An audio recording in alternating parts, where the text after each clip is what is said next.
Hello students, welcome to 12th class. तो अपन यहाँ पे आप लोग जानते हैं इस साल से अपना जो सिलेबस है वो एनसीईआरटी के अकॉर्डिंग हो गया है। तो सबसे पहले अपन यहाँ पे सिलेबस के बारे में देख लेते हैं कि अपने जो 12th क्लास में फिजिक्स में है वो सिलेबस क्या है और क्या क्या अपन यहाँ पे डिस्कस करने वाले हैं। ठीक है, उसके बाद में अपन चैप्टर वाइज 1 2 लास्ट जो भी होगा वो अपन यहाँ पे डिस्कस करेंगे। ओके, तो यहाँ पे देखिए सबसे पहले अपन जो एनसीईआरटी को अकॉर्डिंग देखते हैं तो हमारे पास यहाँ पे फिजिक्स के अंदर नंबर ऑफ यूनिट्स हैं 10। कितने यूनिट्स हैं? 10 यूनिट्स हैं। तो उनमें जो यूनिट्स नंबर जो फर्स्ट है, यूनिट फर्स्ट, उसका नाम होगा यहाँ पे इलेक्ट्रोस्टैटिक, जिसको हिंदी में बोलते हैं स्थिर विद्युतिकी। तो इस प्रकार से यहाँ पे इस नंबर फर्स्ट यूनिट है। इसी प्रकार से हमारे सिलेबस में कितने यूनिट्स होंगे? 10 यूनिट्स होंगी। और इन 10 यूनिट्स को डिवाइड करके अपने जो चैप्टर्स हैं, जिसको अपन चैप्टर बोलते हैं, वो 15 चैप्टर्स में क्या कर रखा है? डिवाइड कर रखा है। जैसे अपने यहाँ पे यूनिट नंबर फर्स्ट है इलेक्ट्रोस्टैटिक, इसके कितने चैप्टर्स बना रखे हैं? 2 चैप्टर्स बना रखे हैं। तो अपन उसको चैप्टर नंबर 1 और 2 सेकंड इस प्रकार से आगे स्टडी करेंगे। तो सबसे पहले अपन जो इलेक्ट्रोस्टैटिक के अंदर 2 चैप्टर पढ़ेंगे, तो कम से कम अपना जो यूनिट का नाम है उसको अपन यहाँ पे देखते हैं, इसका मीनिंग क्या है, डिक्शनरी मीनिंग क्या है, वैसे डिफाइन करते हैं इसको। तो एक बार इसको अपन ध्यान से देखते हैं। इलेक्ट्रोस्टैटिक, स्थिर विद्युत की। तो आपको यहाँ पे नजर आएगा कि इलेक्ट्रोस्टैटिक है वो 2 वर्डों से मिलकर बना है, इलेक्ट्रो और स्टैटिक। इलेक्ट्रो का मतलब यहाँ पे होगा इलेक्ट्रिक चार्ज। जब भी आपको सिलेबस के अंदर इलेक्ट्रिक वर्ड नाम आ जाए वो हमेशा किसके लिए यूज होगा? इलेक्ट्रिक चार्ज, मतलब विद्युत आवेश के लिए यूज होगा। दूसरा स्टैटिक, स्टैटिक जो वर्ड है वो यहाँ पे हमारे पास यहाँ पे किसके लिए होगा? रेस्ट के लिए। रेस्ट का मतलब स्थिर के लिए। तो हम अगर बात करते हैं हमारे जो यूनिट नंबर फर्स्ट है इलेक्ट्रोस्टैटिक, इसके डिक्शनरी मीनिंग की बात करें हम, तो हमारे पास मीनिंग समझ में आ रहा है कि ऐसा चार्ज जो कि किस पे है, मतलब रेस्ट पे है, मतलब ऐसा विद्युत आवेश जो स्थिर अवस्था में है। ठीक है कि नहीं है? तो पहले नंबर आपको डिफाइन करना होगा कि इलेक्ट्रोस्टैटिक क्या होती है। तो पहले नंबर बात तो सीधी सी बात है, हम फिजिक्स में पढ़ रहे हैं तो हमारी फर्स्ट लाइन तो ये होगी, it is the branch of physics. दूसरी बात, हमारे माइंड में क्वेश्चन यहाँ पे और भी आ गया कि हम यहाँ पे कैसे चार्ज के बारे में पढ़ेंगे, जो कि किस पे होगा? रेस्ट पे होगा। तो रेस्ट पे होगा तो जो चार्ज रेस्ट पे होगा उसका क्या पढ़ेंगे हम? यहाँ पे उसका बिहेवियर कैसा है, उसके इफेक्ट्स कौन कौन से होंगे, ये बात हम इस यूनिट के अंदर पढ़ने वाले हैं। तो आपको जब डिफाइन करना होगा कि इलेक्ट्रोस्टैटिक क्या होती है, तो आप क्या बताओगे यहाँ पे इलेक्ट्रोस्टैटिक के बारे में? कि it is the branch of physics in which we study about behaviour and effects of electric charge at rest.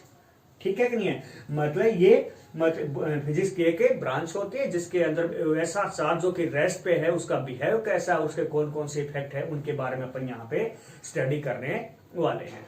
ठीक है, तो ये तो हो गया, यूनिट का नाम हो गया। और मैंने बताया 10 यूनिट्स है तो 15 चैप्टर्स में डिवाइड कर रखा है। तो जो फर्स्ट यूनिट है उसका यहाँ पे दो फर्स्ट यूनिट के कितने पार्ट बना रखे हैं? 2, मतलब 2 चैप्टर बन गए हैं। तो आज अपन यहाँ पे मैं फर्स्ट चैप्टर से आपका सिलेबस स्टार्ट करूंगा। तो आप बुक के अंदर देखोगे तो इलेक्ट्रोस्टैटिक आपको लिखा मिले या ना मिले, परंतु जो फर्स्ट चैप्टर है वो आपको चैप्टर वाइज आपको बुक के अंदर लिखे मिलेंगे। तो वहां से अपना सिलेबस स्टार्ट होगा। तो सिलेबस के बारे में थे थोड़ा ये बातें। अब मैं आपका सिलेबस स्टार्ट करता हूँ। एक बात बता देता हूँ आपको मैं सभी को कि आपका फर्स्ट चैप्टर सबसे इंपॉर्टेंट रहेगा, क्योंकि 12th क्लास 11th क्लास की फिजिक्स अलग है और 12th क्लास की फिजिक्स अलग है। कंपेयर करोगे तो कहीं कहीं 12th क्लास की फिजिक्स आपको इजी लगेगी, क्योंकि यहाँ पे एक परंतु इसमें खास बात क्या है कि फर्स्ट चैप्टर से लेकर लास्ट चैप्टर 15 चैप्टर एक दूसरे से क्या है? रिलेट है। जिसको फर्स्ट चैप्टर समझ में आएगा वही सेकंड चैप्टर कर सकेगा, जिसको सेकंड चैप्टर आएगा वही थर्ड आएगा, वो फोर्थ, मतलब कंटिन्यू में। अगर आपने एक भी क्लास या एक भी आपने चैप्टर छोड़ दिया तो आगे चैप्टर पढ़ने को आपको जरूरत ही नहीं पड़ेगी। क्यों नहीं पड़ेगी? आप समझ गए होंगे, क्योंकि पहला न करोगे तो दूसरा तो समझ में आ ही नहीं सकता है। इसलिए आज से फर्स्ट वीडियो से आप ध्यान रखना, क्योंकि टाइम ऐसा आ रखा है। तो आप वीडियो के थ्रू अपन यहाँ पे स्टडी करेंगे। जब अपना अच्छा टाइम हो जाएगा तो ऑफलाइन भी अपन करेंगे। तो यहाँ पे आप बिल्कुल फर्स्ट वीडियो से बड़े केयरफुली आप एक एक बातें लाइनें सुनते अच्छे तरह से करना। ठीक है, तो देखिए अपना यहां पे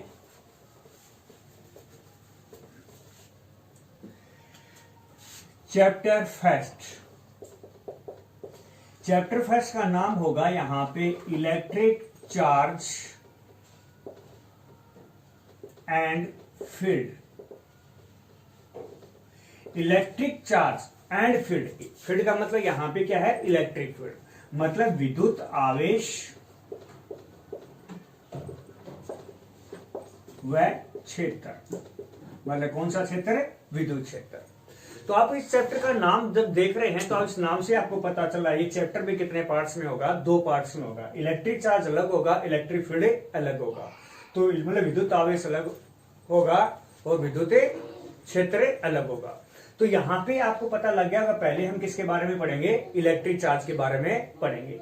तो देखिए सबसे पहले अपना क्वेश्चन आएगा, आपका कोई भी बच्चा पूछेगा तो इस चैप्टर का जब नाम लिखेगा टीचर, तो आपको क्या क्वेश्चन आएगा, सबसे पहला अपना बनता है कि इलेक्ट्रिक चार्ज ही क्या होता है। तो सबसे पहला पॉइंट समझ गए आप कि इलेक्ट्रिक चार्ज क्या होता है। तो देखिए इलेक्ट्रिक चार्ज के बारे में अपन सीधा डिफाइन करने की बजाय अपन इसको पूरा एक्सप्लेन करेंगे, उसके बाद में यहाँ पे आपको डेफिनेशन याद करने की जरूरत नहीं पड़ेगी, सीधा माइंड में प्रिंट हो जाएगी। देखना किस प्रकार से, आप सभी को पता है कोई भी जो एलिमेंट्स होता है वो एक छोटे छोटे पार्टिकल से मिलकर बना होता है, जिसे अपन क्या बोलते हैं, एटम बोलते हैं। तो जो भी जैसे मार्कर है मेरे पास, ये बोर्ड है, कोई भी फैन है, बुक है, ये जो भी है आपके पास, हर एक मटेरियल है वो किससे बना है, एटम से मिलकर बना है। और आप सभी को पता है कि कोई भी एटम होता है उसके अंदर 3 ही चीजें होती है, इलेक्ट्रॉन होता है, प्रोटॉन होता है और न्यूट्रॉन होता है। कोई भी एटम, इनके अलावा आपने कोई भी नाम नहीं सुना होगा। तो आपने जरा सोचिए, हर एक के मतलब जो भी कोई भी एटम है उसमें ये तीनों चीजें हैं, तो उनकी केमिकल और फिजिकल प्रॉपर्टी फिर अलग क्यों है। जैसे मान लीजिए बोर्ड है, इसकी केमिकल फिजिकल प्रॉपर्टी अलग क्यों है।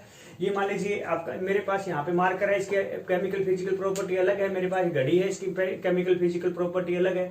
अपन भी एटम से मिलकर बने, अपनी फिजिकल और केमिकल प्रॉपर्टी अलग क्यों है। टी शर्ट है, इसकी केमिकल फिजिकल प्रॉपर्टी अलग क्यों है, क्योंकि सभी के एटम्स में क्या है, ये तीनों चीजें हैं।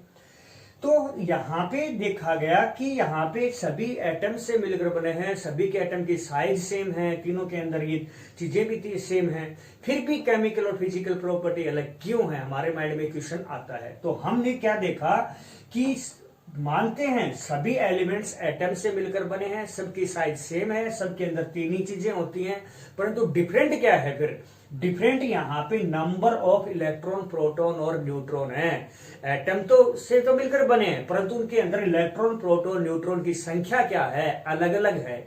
और इनकी संख्या अलग अलग होने की वजह से हर एक मेटेरियल की केमिकल और फिजिकल प्रॉपर्टी क्या हो जाती है, अलग अलग हो जाती है। और इलेक्ट्रॉन, प्रोटॉन और न्यूट्रॉन ये क्या होते हैं, चार्ज पार्टिकल होते हैं। आप सभी को पता होगा इलेक्ट्रॉन पे नेगेटिव चार्ज, प्रोटॉन पे पॉजिटिव, न्यूट्रॉन पे न्यूट्रल। न्यूट्रल का मतलब जितना पॉजिटिव है उतना ही नेगेटिव है, ठीक है। तो इसका मतलब इस दुनिया के अंदर कोई भी एलिमेंट है वो किससे मिलकर बना हुआ, एटम से। और एटम किससे मिलकर बना है, चार्ज पार्टिकल से। तो हम ये नहीं कह सकते कि पूरी दुनिया, पूरा यूनिवर्स किससे मिलकर बना है, यहाँ पे इलेक्ट्रॉन, प्रोटॉन और न्यूट्रॉन से, चार्ज पार्टिकल से मिलकर बना है। तो पूरा यूनिवर्स चार्ज पार्टिकल से मिलकर बना है। तो हमारे पास यहाँ पे फर्स्ट लाइन आ गई है कि it is the fundamental property of any element. किसी भी एलिमेंट की ये क्या होती है कि फिजिकल फंडामेंटल प्रॉपर्टी होती है। तो अपनी पहली लाइन आ गई है, इलेक्ट्रिक चार्ज, या यूं कह दीजिए it is the fundamental property of any element, क्योंकि इस दुनिया के अंदर कोई भी एलिमेंट है वो किससे मिलकर बना है, charge particle, which represent it's chemical and physical property, जो कि उसकी केमिकल और फिजिकल प्रॉपर्टी को क्या करती है, शो करती है। क्लियर है यहाँ पे डेफिनेशन इलेक्ट्रिक चार्ज की। तो आपकी डेफिनेशन क्लियर हो गई है कि क्या हो गया, it is the fundamental property of any element which represent it's chemical and physical properties. ठीक है, मतलब यह है किसी भी वस्तु का एक मूल गुण होता है जो उसकी रासायनिक और भौतिक गुणों को प्रदर्शित करता है। तो उसे हम क्या बोल देते हैं, विद्युत आवेश, इलेक्ट्रिक चार्ज कहते हैं। ठीक है, हमें ये पता चल गया कि इलेक्ट्रिक चार्ज क्या होता है। अब यहां पे हम इलेक्ट्रिक चार्ज का सिंबल पढ़ेंगे कि इसका सिंबल क्या होता है। Symbol and units of electric charge. मतलब इलेक्ट्रिक चार्ज है उसका सिंबल क्या होता है और उसकी यूनिट क्या होती है। तो सबसे पहली बात आपको बता देता हूं कि यहाँ पे सिंबल के बारे में। फिजिक्स के अंदर इलेक्ट्रिक चार्ज को हमेशा किससे लिखते हैं, क्यू से लिखते हैं। किससे लिखते हैं, क्यू। फिजिक्स के अंदर जहां पर भी क्यू लिखा मिलेगा इसका मतलब आप क्या समझोगे कि उसको क्या पढ़ोगे, इलेक्ट्रिक चार्ज लिखा। ये कैपिटल से या स्मॉल जो भी आपकी मर्जी लिख सकते हो, उसमें कोई फर्क पड़ने वाला नहीं है। तो क्यू से हम इसको रिप्रेजेंट करते हैं इलेक्ट्रिक चार्ज को। क्लियर। उसके बाद हम बात करते हैं यूनिट्स की। यूनिट्स की बात करेंगे तो हमारे पास फिर ऑप्शन आ जाता है। जैसे मैं आपको पूछता हूं कि जैसे मास होता है, मास की जो यूनिट होती है, मास की यूनिट अगर आपसे पूछा जाए तो दो में पूछ सकता है कि एमकेएस यूनिट क्या होती है, मतलब एमकेएस का मतलब एसआई, और सीजीएस यूनिट क्या होती है। तो अगर आप यहां की बात करते हो कि एमकेएस यूनिट क्या होती है मास की, तो अपन क्या बोलते हैं, किलोग्राम बोलते हैं। क्या बोलते हैं, किलोग्राम। अगर मैं आपसे पूछूं कि सीजीएस यूनिट क्या होती है तो आप क्या बोल देते हो, ग्राम बोल देते हो। इसी प्रकार से जो इलेक्ट्रिक चार्ज है इसकी भी तो यूनिट होती है, यहाँ पे एमकेएस में क्या होती है, सीजीएस में क्या होती है। तो मैं आपको बता देता हूं यहाँ पे एमकेएस के अंदर क्या यूनिट होती है, यहाँ पे एमकेएस के अंदर कूलाम होती है। क्या होती है, कूलाम, जिसको अपन यहाँ पे किससे लिखेंगे, कैपिटल सी से।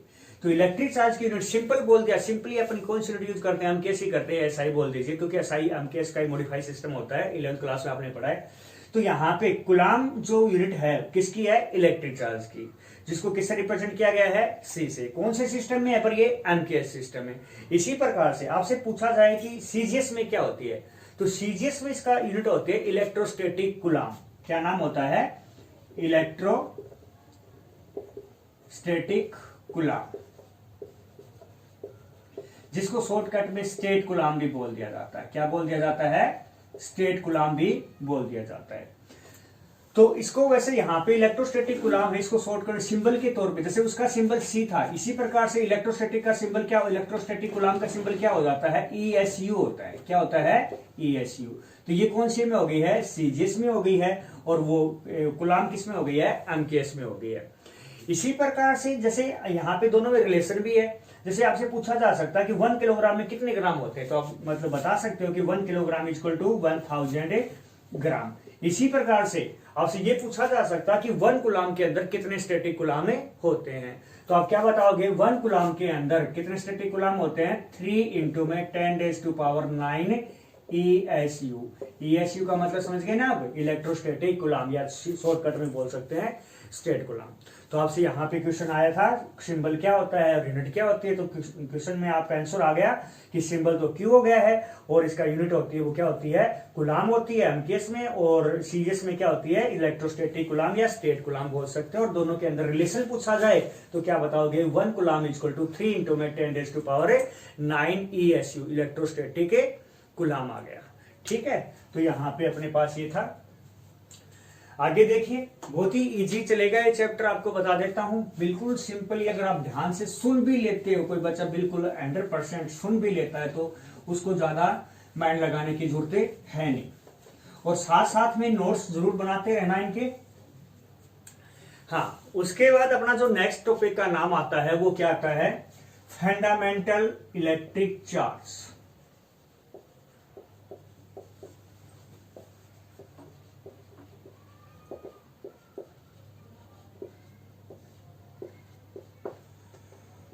मूल विद्युत आवेश,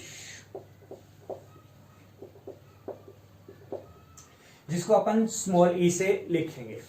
मूल, बेसिक, फंडामेंटल, बेसिक मतलब जो सबसे छोटा पार्टिकल होता है। जैसे मैं कह दूं इस रूम का मतलब फंडामेंटल क्या है, तो ब्रिक्स होती हैं, ईंटें। तो मतलब इस रूम का सबसे फंडामेंटल क्या हो गया है, ब्रिक्स हो गए हैं। इसी प्रकार से जो इलेक्ट्रिक चार्ज का फंडामेंटल क्या होता है, जो सबसे कम चार्ज हो, सीधी सी बात है। तो सबसे कम चार्ज हमने अभी पढ़ा था कि इलेक्ट्रॉन, प्रोटॉन और न्यूट्रॉन, इनके ऊपर कैसा चार्ज होता है, इलेक्ट्रॉन पे नेगेटिव, प्रोटॉन पे पॉजिटिव। तो मतलब या फिर इनसे भी कोई छोटा पार्टिकल होता है कि इलेक्ट्रॉन प्रोटॉन से, तो आप कह दोगे यस होते हैं। जैसे क्वार्क्स है, मिजोन्स है, पायंस है, ये सब इनसे छोटे, इनसे मिलकर इलेक्ट्रॉन, प्रोटॉन, न्यूट्रॉन और बनते हैं। तो इसका मतलब इलेक्ट्रॉन, प्रोटॉन पे जो चार्ज होता है उनसे भी कम चार्ज होता है किसी पार्टिकल पे। किस पे होता है, जैसे एग्जाम्पल के तौर पर क्वार्क्स के ऊपर होता है। तो हम ये फिर हमारा क्या आंसर क्या होना चाहिए, फंडामेंटल चार्ज क्या होता है, जो क्वार्ट्ज के ऊपर जो चार्ज होता है वो फंडामेंटल चार्ज होना चाहिए। अगर हम ऐसा कहते हैं तो हमारा आंसर राइट होना चाहिए, बट ये आंसर क्या होता है, रॉन्ग होता है। क्यों? क्योंकि क्वार्क्स जो होते हैं ना वो फ्री स्टेट के अंदर क्या नहीं करते, एग्जिस्ट नहीं कर सकते। मतलब हम किसी पार्ट, किसी बॉडी से, किसी एटम से क्वार्क्स को ले नहीं सकते, ना उसको दे सकते हैं।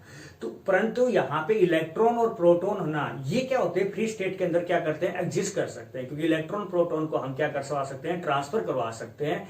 इसलिए हम ये मानेंगे कि इलेक्ट्रॉन प्रोटॉन के ऊपर जो सबसे इलेक्ट्रॉन और प्रोटॉन पे जो चार्ज होता है वो ही सबसे कम चार्ज होता है। तो उसी को हम क्या कह देंगे, फंडामेंटल चार्ज। क्यों? उससे कम होता तो है क्वार्क्स पे, परंतु वो फ्री स्टेट के अंदर एग्जिस्ट ना करने की वजह से उसको काउंट नहीं करते हैं, इलेक्ट्रॉन प्रोटॉन को ही करते हैं। तो आपसे पूछा गया कि फंडामेंटल चार्ज क्या होता है, तो आप क्या बता दोगे? दो डेफिनेशन हो गई है यहाँ पे। एक तो क्या हो गया है कि electric charge present on electron और प्रोटॉन। इलेक्ट्रॉन या प्रोटॉन पे जो चार्ज प्रेजेंट है is called a fundamental electric charge, उसे हम मूल विद्युत आवेश कहते हैं। या फिर हम दूसरी बात ये भी कह सकते हैं कि हमने क्या, सबसे कम चार्ज होता है, इसीलिए तो इलेक्ट्रॉन प्रोटॉन पे वाला जो चार्ज है उसी को फंडामेंटल चार्ज बोला। तो हम यूं भी बोल सकते हैं, the smallest unit of an electric charge, the smallest unit of an electric charge is called fundamental electric charge. मतलब विद्युत आवेश की न्यूनतम इकाई को क्या बोलते हैं, मूल आवेश कहते हैं। या दूसरी डेफिनेशन आपको पता लग गई है क्या, इलेक्ट्रॉन और प्रोटॉन पे जो चार्ज प्रेजेंट होता है उसे हम फंडामेंटल चार्ज कहते हैं। जैसे इलेक्ट्रॉन की बात करें हम, तो इलेक्ट्रॉन के ऊपर कितना चार्ज होता है, इलेक्ट्रॉन के ऊपर कितना होता है, -e लिखेंगे। इसके ऊपर क्या लिखेंगे, -e, क्योंकि फंडामेंटल चार्ज को किसे लिखते हैं, हमें ई से लिखते हैं। तो -1.6 इंटू में 10⁻⁻19 कूलम। अगर अपन किसकी बात करें, प्रोटॉन की बात करें, तो इसका क्या क्या वैल्यू होती है, +e होती है। तो क्या आ जाएगा, प्लस का 1.6 इंटू में 10⁻⁻19 कूलम। इसका मतलब फंडामेंटल जो चार्ज होता है ना उसकी वैल्यू कितनी होगी है, +-e होगी है, इक्वल टू +-1.6 इंटू में 10⁻⁻19 कूलम। तो फंडामेंटल चार्ज ये होता है, मतलब इतना चार्ज हम किसी बॉडी से ले सकते हैं कम से कम और दे सकते हैं। इसीलिए हम इसको हमने क्या बोलते हैं यहाँ पे, फंडामेंटल चार्ज बोला है। बिल्कुल इजी है, तो इसको राइट कर लेना डेफिनेशन के तौर पे। दो डेफिनेशन है, दोनों और करके लिख लेना।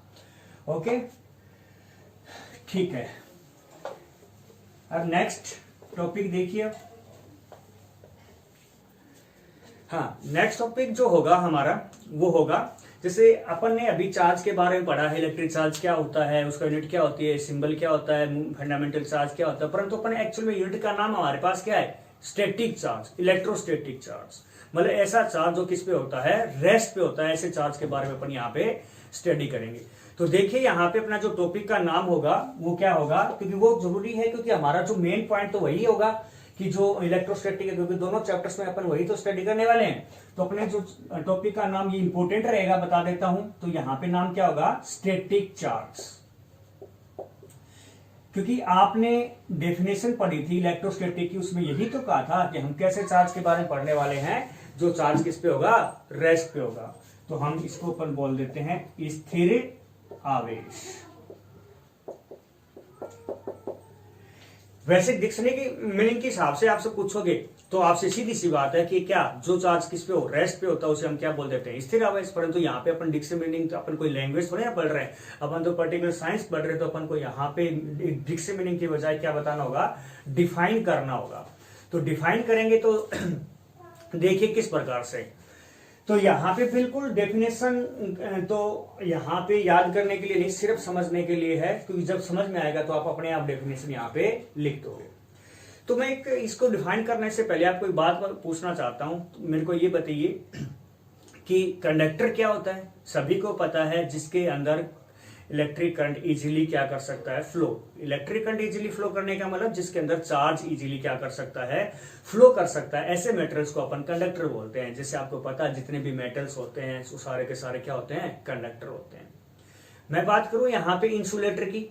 इंसुलेटर क्या होते हैं, सीधी सी बात है, जिसके अंदर चार्ज क्या ना कर सके, फ्लो ना कर सके, उसे इंसुलेटर कहते हैं। जैसे एग्जांपल के तौर पे प्लास्टिक है, रबड़ है, ये क्या होते हैं, सब इंसुलेटर होते हैं।